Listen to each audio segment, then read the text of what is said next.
All right, welcome back. How did that first finger bar go? All right, let's keep at it. We're going to give our first finger a much needed and well-deserved break. But remember, keep practicing those things. You can always go back. I recommend it. If you're feeling a little unsure about it, then you can always give it a little bit more work. What we're going to do now is move on to the other three fingers. Now, the pinky hasn't had much to say at all. Hasn't had much use. The other two, well, we're okay there a little bit. First finger gets a break. First thing we're going to do is we're going to look at, remember the E chords? So we have E, E minor 7, and E dominant 7, and of course E major. Instead of making those chords the way we already know how to make them, instead of making them with these three fingers, we're going to make them with these three fingers. And some of you might be asking, Chris, why did you teach us how to make the E chord with these three fingers when we're just going to use these three? The answer is pretty easy. That's how you make an E chord. When we're going down into the world of bar chords, we use these three fingers. Why? Because our first finger is going to be used as the bar. But the same form, that E dominant 7 form still applies in the minor 7 and the dominant 7. So what we're going to do is, we'll start with E minor 7. Remember how easy that thing was all that time ago? This time we're going to make the minor 7, E minor 7, with your third finger. Third finger, second fret of the A string. And just strum. Sounds familiar, doesn't it? Sounds exactly like this one. So why do we do that? Well, I'll show you why. Because the ultimate goal for a bar chord is this. You have the bar behind this minor 7 shape. Move it back. What do you have? You have F minor 7. You move it back. Here's E minor 7. The nut of the guitar acts as your bar. That's where we're headed. We're going to uncover some really cool gems while we do this. The E minor 7 might not do it as much, but it's still cool. You'll see. Here we go. That's all we're going to do. We're going to take this and slide this around to give the third finger a little bit of love, all right? So we slide it around. That's all we do, just like we did with the power chord, learning the power chord. So up a fret, up a fret, up a fret. So in the play section, that's what you'll see there. All right, so get used to it. That's your new E minor 7. And move it up, just get used to it. Play with that idea a little bit. Good, great. Now, remember that E minor shape that's like this. You played it tons of times. You know it. Okay, well, instead of using these two fingers, we're going to use the third finger on the second fret of the A string, and we're going to put our pinky right beside it. So you see it's the same shape. It's the same exact shape, but we're just using our third and fourth fingers now, all right? So give it a strum. See, it sounds the same as this one. Great, good. There we go. There it is. Now this is a movable form now. So let's take these two fingers. This might be a little difficult. You know, your pinky might go crazy, and your pinky might be screaming right now, no. But we're going, with a pinky, gets to go through the same routine as your other fingers. And it will take some time to get that pinky. Besides that pinky, we haven't used it. So it may rebel a little bit. It may try to put up a bit of a fight on you. So take your time. And of course, remember, you can always remember, when I started, you get on there, and I would physically have to put my finger on there and move it because it was disobedient. But like everything, you train, you practice mindfully, and it comes around. You play Make It, Shake It, out, back on, strum, out, back on, strum. But what we're going to do now is, while we give this pinky a workout, in the play section, we'll move this form around.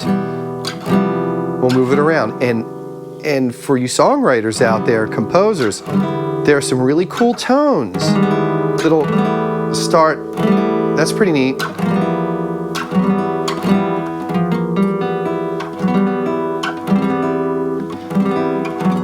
That's neat. Again, you can always experiment with that. That kind of takes the focus away from, wow, my pinky really hurts right now. So there it is. You can always move it up a fret, move it up a fret. That's what we'll do in the play section.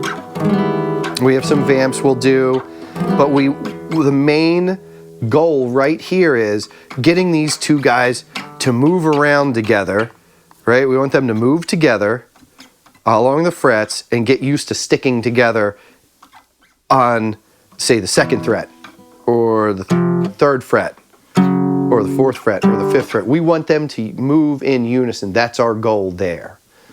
Now, so you'll see that in the play section. The other thing you'll see in the play section is, of course, we've gone through minor 7. We've gone through minor. Well, what's next? We learned major. Okay, remember, 1st finger, Ready? No, that doesn't exist. There we go. So we have these 3 fingers. Go ahead and make an E chord with these 3 fingers, all right? So that's the 3rd finger on the 2nd fret of the A string. That's the pinky, or the 4th finger, on the 2nd fret of the D string. That's your middle finger on the 1st fret of the G string. What do we have? E major. Strum it. Beautiful. Excellent. Okay, might take a couple of times. Take that thing off, shake it, put it back on. Good. Get used to it. And in the play section, we'll work this. Again, what we're after here is moving this form as a group all over the fretboard. And this one for composers, songwriters, and folks that want to learn and play covers.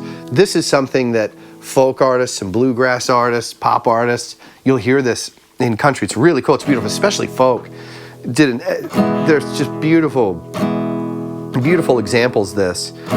It's beautiful. I love the major form. You have these open strings that ring out as you move the form around. It's gorgeous.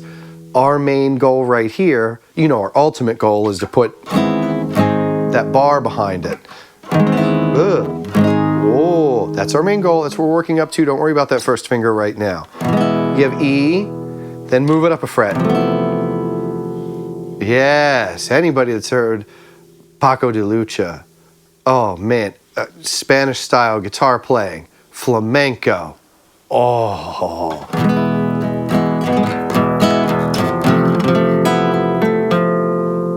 There it is. It says so much. It says so much. Okay, here we go. It's still great. This is great. Okay, I'm so glad you're learning this. Hang in there. Okay, so we have the E form. What is our main goal right now? Just like the minor 7 and just like the minor, our goal is to move that thing around. Get these guys to move around in a family, okay? And of course, you can do that. That one's nice, isn't it?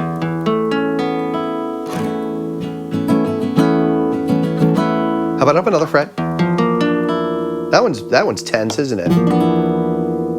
Up another fret. And we'll work on this one.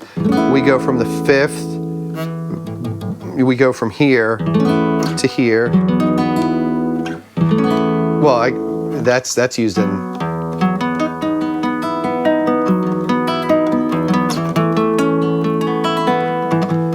Can't remember the name of the song. I think it starts at B.